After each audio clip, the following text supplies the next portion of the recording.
राधे राधे गुरुजी। जी। गुरुजी आप कैसे हो? कृपा है। गुरुजी मेरे को ना एक बात करनी है। अभी कुछ महीने पहले मेरी जॉब लगी है, तो गुरुजी वहाँ एक बहुत बड़ी समस्या है। क्या? कि वहाँ ना कैफेटेरिया में जब मैं खाना खाने जाती हूँ तो वहाँ नॉनवेज बहुत चलता है और मैं खाना नहीं खा सकती उन लोगों के। पर फिर मैं जब बोलती हूँ कि मैं नहीं खा पाऊँगी तो मेरे साथी वगैरह बोलते हैं, अरे खा ले, तू थोड़ी ना खा रही है, बैठ के तो खा ही सकती है साथ में। तो आप घर से ले जाते हैं अपना हाँ भोजन? हाँ गुरुजी, मैं घर से ही लेकर जाती हूँ। तो आप जहाँ अकेले में बैठ के चुपके से खा लिया करो। गुरुजी वहाँ ऐसा है कि ना सब मतलब टेबल साथ में ही है और सफाई भी हो जाती है, पर कोई ना कोई तो लेके बैठा ही होगा। इस बात से मैं बहुत परेशान हूँ। हाँ बैठा तो होगा, पर उस समय जब आप खा रहे होते तब वहाँ वो भी मांसलू भी खा रहे होते हैं लोग। हाँ गुरुजी, कल ही ऐसा हुआ है कि मैं वहाँ खा रही थी और सामने ही प्लेट नॉनवेज की थी और मेरे को इतना जी घबराया, मैं उठ के चली गई वहाँ से। फिर तो आप अपने ऑफिस में ही कहीं किनारे बैठ के खा लिया करो जहाँ वो सब ना हो। अंदर खाने को गुरुजी मना है, कह रहे कि ये एरिया बना रखा है खाने का, यहीं खाना है। बाकी यहाँ तक कि साथी वगैरह ऐसे मजाक बनाते हैं कि ये तो भगवान का दिया हुआ है, सभी खाते हैं, तू क्यों इतना करती है ऐसे। भगवान का दिया क्या है? ये नॉनवेज, कहते हैं कि ये तो खाना चाहिए, तुम्हें दिक्कत क्या है? तो फिर उनसे बोला करो कि अपने दादाजी को काहे शमशान में जलाने भेजते हो, पका के तो खा जाया करो। और जब खाना सही है तो फिर मांस खा ही रहे हो तो फिर दादा को काहे नहीं खा रहे हो भाई? हैं? और गुरुजी जो सर है वो गौमूत्र को नहीं मानते। कौन? जो मेरे सर है वहाँ पर। हाँ। तो मेरी बहुत भिड़ंत हो गई थी, कह रहे मैं पीएचडी कर रखा हूँ। मैंने बोला सर ऐसी पीएचडी की डिग्री का कोई फायदा नहीं है। तो वो फिर क्या कुत्ते के मूत्र को मानते होंगे? पता नहीं गुरुजी, कहते कि ना ये किसी भी उपयोग में नहीं किया जाता, पीते क्यों है लोग, ऐसे ऐसे बोलते, इतना गुस्सा आता है वहाँ पर। तो बोले पीते हैं, पीने वाले, तुम्हें पीना हो तो बताओ, नहीं पीना तो तुम अपना काम करो सीधा। हाँ पता नहीं कैसे लोग हैं। उनको ले आना हमारे पास, ये लोग हमसे सुधरेंगे। हाँ गुरुजी ठीक कह रहे हो आप। और गुरुजी पिछली बार आपने कथा में कहा था ना कि कुछ आप कपड़े पहनने के लिए लड़कियों को कहते हो कि अच्छे वस्त्र पहने जाए, पर लड़कियां कहती है माय लाइफ माय चॉइस। पर गुरुजी मैं बहुत बेकार बेकार कपड़े पहनती थी, शॉर्ट्स वगैरह, पर जब से आपसे जुड़ी हूँ मेरी लाइफ बदल गई। मैं मतलब अब सूट वगैरह के अलावा मैं कुछ कपड़े वैसे पहनती नहीं हूँ, शॉर्ट्स वगैरह। सही, अच्छा। ये सिर्फ आप ही की वजह से हुआ है कि मेरे में इतना सुधार आया है, इतना परिवर्तन आया है। आप सभी युवा को बहुत कुछ सिखा रहे हो। भगवान ने हमें भेजे इसलिए, बिल्कुल गुरुजी। जी गुरुजी। और गुरुजी मेरे ना चाचा हैं, वो पहले आपको बिल्कुल नहीं मानते थे, पर एक दिन मैं उनको ज़बरदस्ती लेकर आई। अब वो इतना मानते हैं कि मतलब सारा दिन आपकी कथा भी सुनना, सब कुछ करना, बहुत मानते हैं। यहाँ की सेवा देख के बहुत ज़्यादा खुश भी हुए हैं वो। बढ़िया। तो अभी वो आपको लाइव देख रहे, चाचा गुन्नी डुग्गू, इनको नाम लेके प्लीज राधे राधे बोल दीजिए ना। गुल्ली डुग्गू? गुन्नी गुन्नी और डुग्गू। गुन्नी डुग्गू? हाँ। ये नाम चाचा का है? नहीं नहीं, बच्चों का, उनके बच्चों का। चाचा के बच्चे? हाँ। तो चाचा का नाम क्या है? उनका सुरेश जोशी। अरे तो गुन्नी डुग्गू के बच्चे का नाम सुरेश जोशी? नहीं नहीं, चाचा का नाम सुरेश जोशी है, बच्चों का नाम गुन्नी डुग्गू है। गुन्नी डुग्गू, अच्छा। हाँ। वैसे उनका रियल नेम ईशान और यश है। बढ़िया। हाँ। खुश और रहो। गुरुजी एक बार मम्मी को भी राधे राधे बोल दीजिए प्लीज। मैया राधे राधे। हाँ थैंक यू गुरुजी। राधे राधे गुरुजी। जी। मेरे आपसे 2 सवाल थे। पहली तो एक, सब लोग बोलते हैं कि अपने पापों का कर्म किसी को यहीं भरना है, तो कोई बोलता है नर्क में जाएंगे, या फिर कोई बोलता है कि बुढ़ापे में भरना होता है, तो इसका क्या बताएंगे मुझे? सारी बातें सही हैं। किया हुआ हमारे को भोगना है, चाहे यहीं भोगो चाहे वहाँ भोगो। ऐसा है कि छोटी मोटी बीमारी हो जाती है ना, तो आपके पड़ोस का डॉक्टर ठीक कर देता है, पर बीमारी ज़्यादा गहरी बड़ी हो गई तो बड़े हॉस्पिटल में रेफ़र करना पड़ता है। उसी प्रकार छोटा मोटा पापी है तो यहीं भोगता है, उसे शारीरिक कष्ट होता है, मानसिक कष्ट होता है, ये छोटा मोटा पाप यहीं भोग लेता है।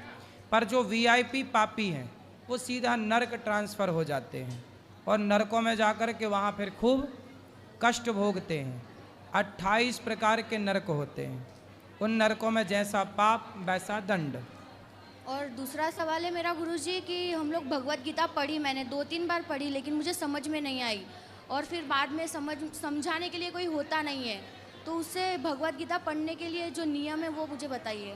बेटा गीता जल्दी से समझ में नहीं आती, विषय थोड़ा कठिन है, पर पढ़ते रहो, पढ़ते रहो। जो चीज़ आज समझ में नहीं आ रही है वो लगे रहने से कल जरूर समझ में आ गई, और जो नहीं समझ में आ रहा है उसी को समझना चाहिए। सरल विषय तो है ही, पर गीता थोड़ा सा कठिन है। पर क्या समझ में नहीं आया उसमें, ये बताओ, हम बताते हैं आपको। श्लोक और गीता हिंदी में भी है, लेकिन वो एकदम शुद्ध हिंदी है, तो उसमें भी वही समझ में आती है। सुनो, आप टीका खरीदना, भगवद गीता की टीका आती है गीता प्रेस की, संजीवनी साधक संजीवनी करके भी एक गीता प्रेस की टीका है। टीका मतलब एक श्लोक की पूरी 2-2, 4-4 पन्ने की व्याख्या है। तो वो बहुत सरल होती है, वो हर प्रश्न का उत्तर देती है और समझाने के लिए बढ़िया है। इतनी मोटी आती है वो, तो आप उसको खरीद लेना। एक एक श्लोक का अर्थ 4-4, 10-10 पन्ने में है उसका, तो वो लेना आपके लिए सही रहेगा। और एक सवाल है, जो हम लोग तुलसी माला पहनते हैं, तो कुछ लोग बोलते हैं कि तुलसी माला जो लोग पहनेंगे उन्हें प्याज लहसुन ये सब नहीं खाना चाहिए, तो उसके लिए कोई कोई पहनता वो है। नहीं खाएं तो अच्छा है, पर तुलसी माला पहन सकते हैं। जो खा रहे हैं वो भी पहने और जो नहीं खा रहे हैं वो भी पहने। शुक्रिया गुरुजी। राधे राधे गुरुजी। जी, गुरुजी मेरे 2 लड़के और 1 लड़की है। एक छोटा वाला लड़का बहुत दारू पीता है और उसका मैंने 2-3 बार शादी किया, लेकिन एक भी नहीं रहे सर। अभी मतलब मैं क्या शादी 3 बार कर चुकी हाँ हैं? कर चुकी है। शराब पीता है? अब बहुत शराब पीता तो है। काहे शादी कर रही हो, लड़कियों की जिंदगी खराब कर रही हो एक आप? बार किया फिर वो सुधर जाता है, फिर वापस ऐसे ही हो जाता है। अरे तो वो शादी के मतलब 2-4 महीने तो ठीक रहेगा, हाँ हाँ, पत्नी का नशा चढ़ जाएगा उसको, हाँ। फिर उतर गया, फिर उसने पीना शुरू करी। अब ना करना उसकी शादी। नहीं अब नहीं करेंगे, अब हाँ, तो खुद नहीं 3 करेंगे। लड़कियों की जिंदगी खराब कर चुकी हो आप। हाँ कहाँ वो तीनों लड़कियाँ? गाँव में है, दूसरा शादी कर ले, उन लोग सुखी है अभी। मैंने इसीलिए कुछ टेंशन नहीं किया तो उनका। आप जबरदस्ती पकड़ पकड़ के अपने छोरे के संग बांध देती हो। पकड़ पकड़ के नहीं लाए थे सर, लेकिन अभी दे दिया था तो लेके आए थे, तो मैं सोचा लड़का भी सुधर जाएगा। अभी लड़के किसी को का- सुधारो, उसको शराब लाए हो मेरे पास? नहीं लाई सर, अभी दोबारा आएगी तो लेके आएगी। और दूसरा प्रश्न ये है सर, मेरी लड़की है ना, उसको घर दिया है रहने के लिए, लेकिन फिर भी वो ध्यान नहीं रखते हैं, तो मैं क्या करना चाहिए अभी? लड़की, उसको घर दे दिए हाँ तो वो घर पे रहती नहीं है? रहते हैं घर पे, उनको दे दिया है तो उनके घर पे वो रहते हैं, हाँ।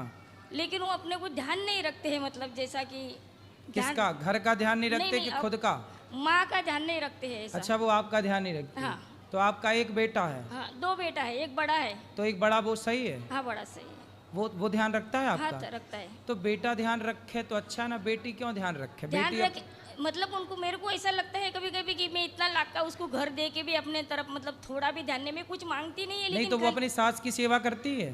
सास नहीं है उनके पास में, उसके सास में मुंबई में रहते हैं, वो सूरत में रहते हैं। घर दे दिया ना सूरत में, तो वो सूरत में रहते हैं। अच्छा, तो लड़की मतलब घर लेके आपको भूल गई? हाँ भूल गए, तो क्या करना चाहिए? मतलब मैंने बात करना चाहिए, तो मैं कभी कभी भी तो बात घर ले लो वापस, फिर याद करेगी आपको।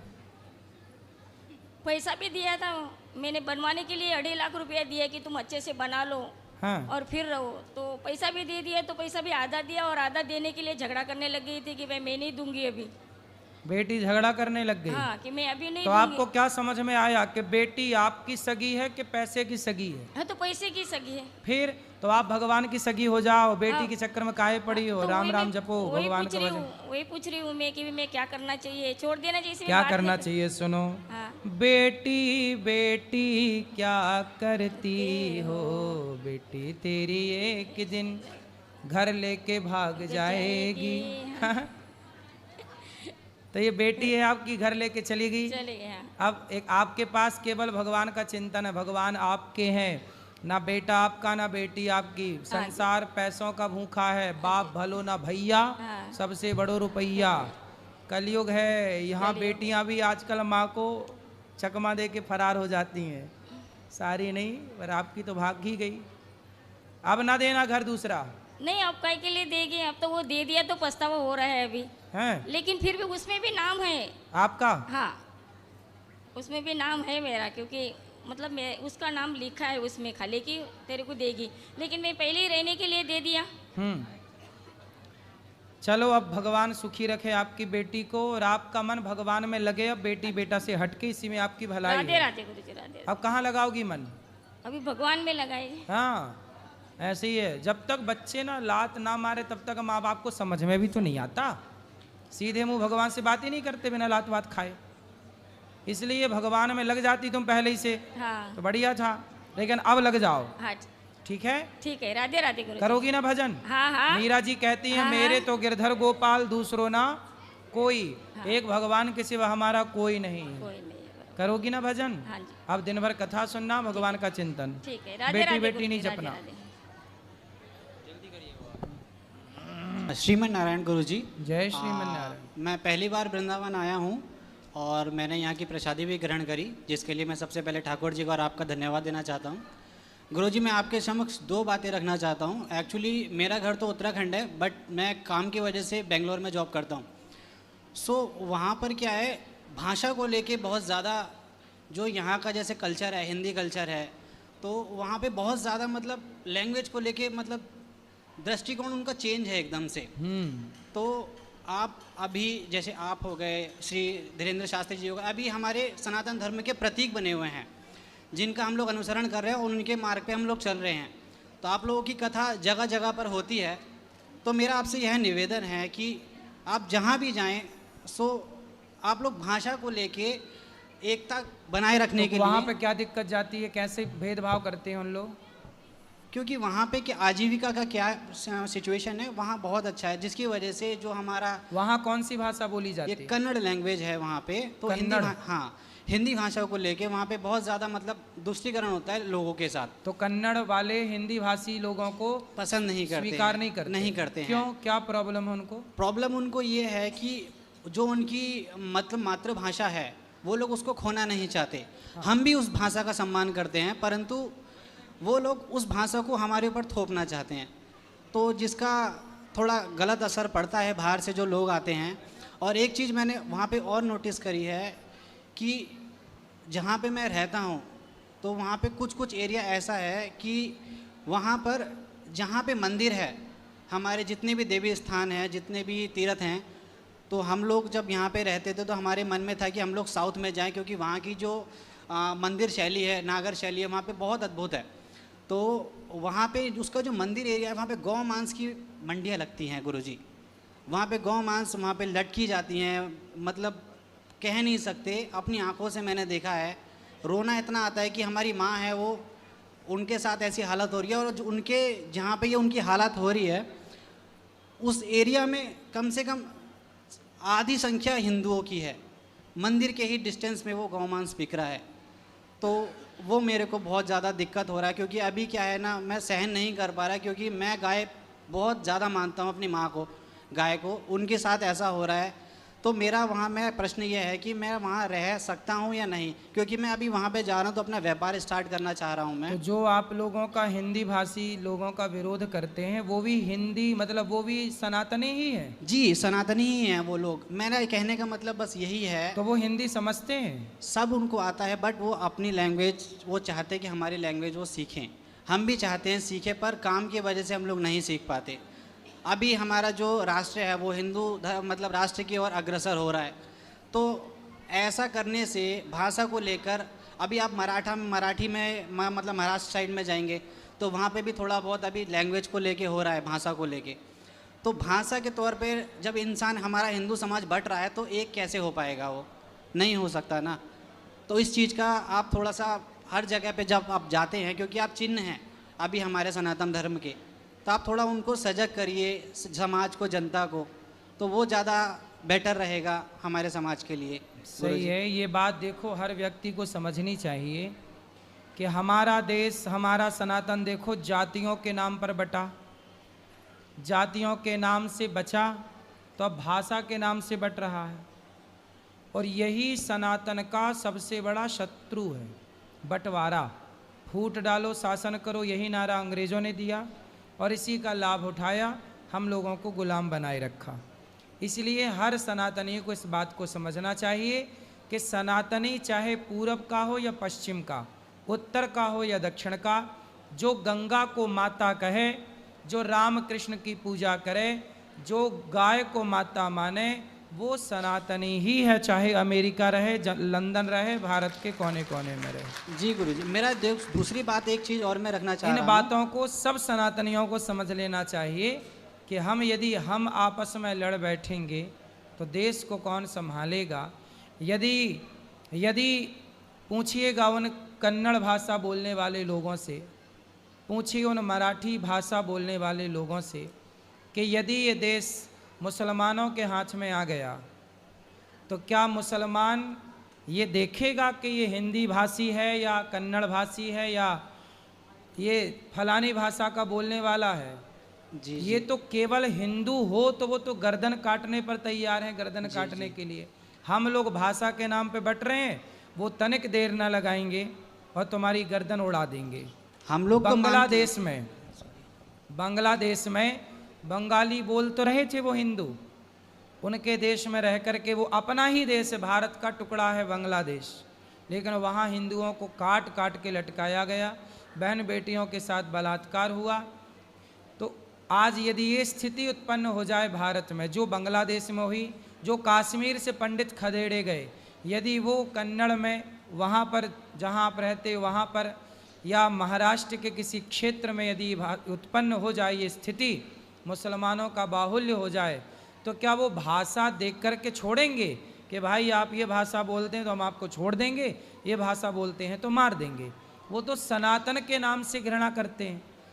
भाषा के नाम से हमें मिलजुल के रहना चाहिए। भाषा अपनी अपनी जगह सब सही है, कोई भी भाषा गलत नहीं है। जी गुरुजी, एक दूसरा प्रश्न मेरा ये था कि मतलब जो मेरे सामने जो कभी कभी मैं वहाँ से रास्ते से निकलता हूँ तो जो दृश्य आता है गौ मांस को लेके, गौ माता के जो मतलब अंग जो छिद्दन हो चुका है, तो मन अंदर से बहुत ज़्यादा पीड़ा में रहता है। तो मैं क्या वहाँ पे रहकर अपना कार्य कर सकता हूँ या नहीं? अपना काम करो, अपना काम करना ही है, पैसे कमाओ और वहाँ के लोगों को समझाओ, वहाँ के लोगों को ये बात समझाओ कि भाई आप यदि हिंदुओं से ही विरोध करोगे तो फिर आप साथ किसका दोगे। जी। यदि आप टूट जाओगे भाषा के नाम पर तो जहाँ बंटवारा हो जाता है वहाँ की ताकत कम हो जाती है, और उस ताकत कम होने का फ़ायदा अंग्रेज़ों ने भी उठाया, मुग़लों ने भी उठाया। इसलिए हमें अलग नहीं, विभाजित नहीं होना। जहाँ सुमति तहाँ संपत्ति नाना। सुमति मतलब एकता, संगठित रहना है। गुरुजी, मेरा एक आखिरी बात कहना चाह रहा हूँ, अगर कोई त्रुटि हो तो मुझे क्षमा कीजिएगा। एक्चुअली मेरा परिवार, मेरी मम्मी और मेरी दादी लोग हैं, काफ़ी पुराने से आपका जो कथा है वो देख रहे हैं, ठीक है। तो अभी हम लोग बेंगलोर शिफ्ट हो गए, तो वहाँ पे मेरे जितने भी साथ वाले कलीग लोग हैं आपकी वीडियोस देखते हैं। हम लोग भले ही टीवी पे उच्चारण ना दे, मतलब देख ना पाएँ उनका प्रसारण, बट आपका फ़ोन पे आता रहता है। बट अभी क्या कुछ टाइम से कम 8-9 महीना हो गया या 1 साल हो गया, तो ज़्यादातर आपका मीम्स बहुत ज़्यादा आता है वहाँ पे, आपका फ़नी वीडियो आ रहा है। क्यों? क्योंकि आजकल का कुछ युवा है, जैसे यहाँ पे हमारी माताएं बहनें आई हैं, सबका अपना अपना प्रश्न है धार्मिक लेके, ठीक है, लेकिन कुछ आपको फ़नी वे में ले जाकर अपने मनोरंजन के लिए, वायरल होने के लिए वो लोग आपको अपना माध्यम बना चुके हैं और अपना यहाँ से थोड़ा बहुत वीडियो बनाते हैं अलग दिखाने के लिए, और वहाँ पे जाके उनका यूट्यूब चैनल खुल जाता है, फिर वहाँ पे जाके उनका अलग ही प्रोग्राम चल रहा है। तो इससे मेरे को लगता है कि हमारी जो व्यासपीठ है उसका अपमान हो रहा है। तो आपसे मेरा यही गुजारिश रहेगी कि जो भी प्रश्नोत्तरी होती है यहाँ पे, जितना भी युवा आता है, प्रश्नों को देख के उनका उत्तर दिया जाए, क्योंकि पीड़ा होती है कि व्यासपीठ का अपमान वहाँ से वो लोग कर रहे हैं। बेटा एक ठीक कह रहे हो आप, हमारा तो काम है उत्तर देना। देखो हम तो आपको आपके प्रश्न का उत्तर दे रहे हैं, अब इसी में कोई बना ले अपने तरीके से हमारी और आपकी बातों को काट पीट करके, जी, तो वो बना सकता है। वही चीज़ गुरुजी, तो आपको उसमें कोई दोष नहीं है, बना रहे हैं वो ऐसा है ना कि आज लोग युवा इसी बहाने जुड़ करके हंसते हंसते सीख भी रहा है, कुछ बातें हंसते हंसाते सिखा भी रही हैं। तो कहीं ना कहीं युवा कनेक्ट तो है अच्छाई से, कम से कम वो शराबी दोस्तों के चक्कर में तो नहीं पड़ रहा है, कम से कम इसी बहाने वो जुड़ा है धर्म से। ये भी एक ठीक है माध्यम है। ठीक है गुरुजी। श्रीमन नारायण जी। हेलो गुरुजी, सबसे पहले आपके चरणों में कोट कोट प्रणाम और आपका धन्यवाद कि इतनी बढ़िया है आप सेवा करते हैं माताओं की, गौरी गोपाल क्या नाम अन्य क्षेत्र की सारी, इसके लिए बहुत बहुत आपका धन्यवाद। और प्रश्न ये है कि जब राम ने रावण को मारा तब क्रोध, अहंकार और काम, क्रोध, लोभ और मोह को क्यों नहीं मारा? हैं? जब राम ने रावण को मारा तो काम, क्रोध, अहंकार और लोभ इनको क्यों नहीं मारा?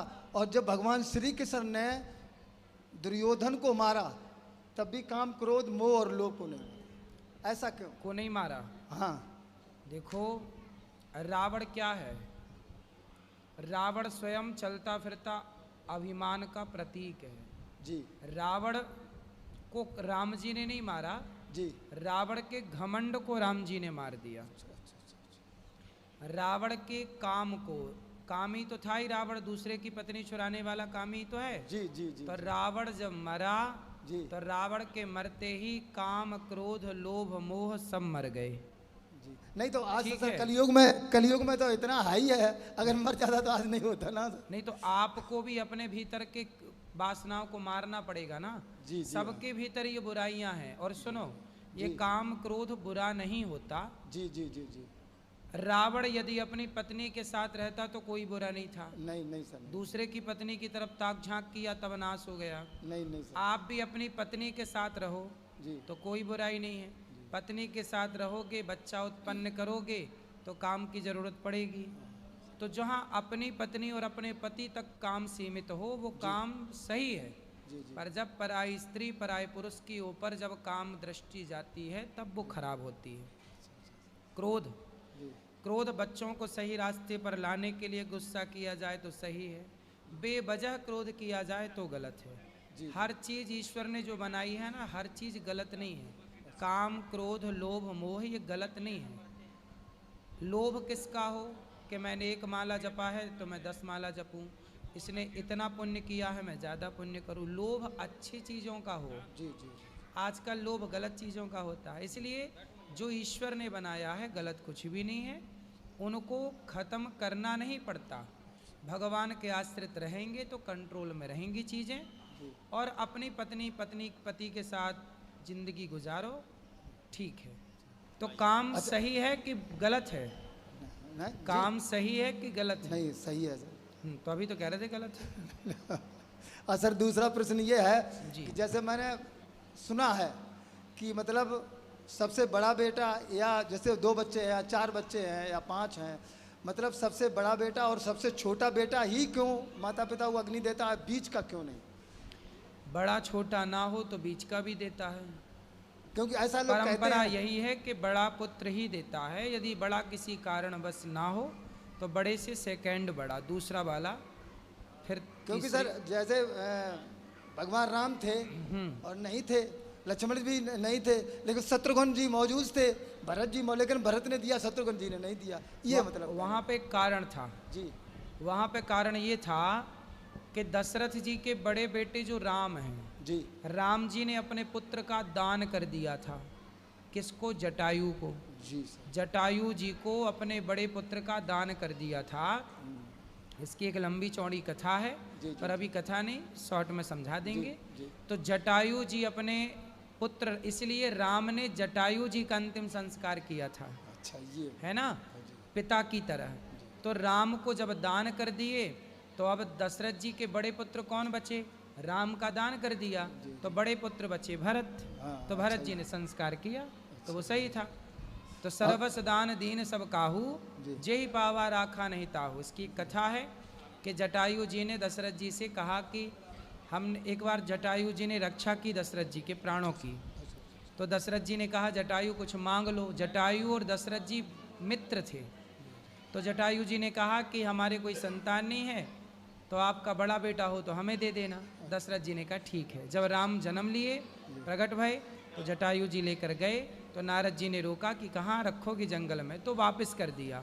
बाद में बोले जरूरत पड़ेगी तो ले लेंगे। इसलिए पिता का संस्कार, जटायु का संस्कार तो राम ने किया, जी पर दशरथ जी का नहीं किया, क्योंकि दशरथ जी दान कर चुके थे। जी। तो बड़े पुत्र अब बच्चे भरत, इसलिए भरत जी ने किया। अब हमारी पत्नी जी हैं, क्रोध बहुत करती हैं। आप पर? हाँ, तो आपको डांटती हैं? हाँ। कैसे डांटती हैं? हेलो। हाँ मैया। आप गुरुजी, आपके चरणों में मेरा कोट कोट प्रणाम। जी मैया। मैं क्रोध नहीं करती हूँ। मैं मतलब मेरा बड़ा बेटा है तो वो मतलब हमको थोड़ा तंग करता है। वो अपना माहौल में चाचा उनके लोगों के उसमें थोड़ा मतलब हमको प्रेरित करता है, अंदर से प्रेरित करता तो है। आप अपने पति को डांटा ना करो मैया। हाँ, तो मैं उससे परेशान हो जाती हूँ तो पापा का सपोर्ट लेके और वो हमको मतलब ये तीनों लोग हमको मतलब थोड़ा परेशान कर देते, तभी हमको इतना क्रोध आता है। तो बेटे का गुस्सा पति में उड़ेल देती हो आप? नहीं, मैं उड़ेलती किसी को नहीं। ये लोग ऐसे काम करते हैं जो हमको मतलब गलत मेरी निगाह में आता है, इसीलिए मैं परेशान हो जाती हूँ, अपने में परेशान हो जाती हूँ। अब मैया ये उम्र परेशान होने की नहीं है, भजन करने की है। हाँ, तो अब वही दोनों पति पत्नी भजन किया करो भगवान का। इनको गुरुजी बात ये है कि जैसे अब कुछ चीज़ें ऐसी हैं जो बड़ा बेटा को जैसे अगर ये देखेंगी तो अंदर से इनको एक तो उम्र तो है ही है, तो अंदर से इनको इतना कमजोरी हो जाती है तो इनका इतना गुस्सा हो जाता है। तो बेटे को देख के गुस्सा काहे करती है? अब इनको अंदर से उनको लगने लगता है कि मतलब कुछ मतलब ऐसी चीज़ तो बेटा सेवा अच्छा है बेटा आपका? अच्छा है बेटा। अब बेटा तो ठीक है, तो लेकिन अब बेटे को कुछ देख के परिवार को कुछ बताएं, आपको परिवार को लेके कुछ अब चीजें ऐसी तो होती हैं। बेटे को देख के गुस्सा क्यों आती है, प्यार क्यों नहीं आता? नहीं, वो इसलिए वो है कि जो उनके चाचा चाचा है ना, तो कुछ जब बेटी की हमने शादी की थी, जब बेटी की शादी की आज 11 साल हो गए हैं और तब से इतना सा परेशान है कि मैं बता नहीं सकता। मतलब बिजनेस में भी सारी चीज़ों में बहुत परेशानी है और 11 साल हो गई हमको। तो बेटे को समझाओ, सही करो और खुश रहो। हाँ उसको, हाँ बेटी तो इसलिए अब प्रसन्न रहो, अब ना परेशान हो।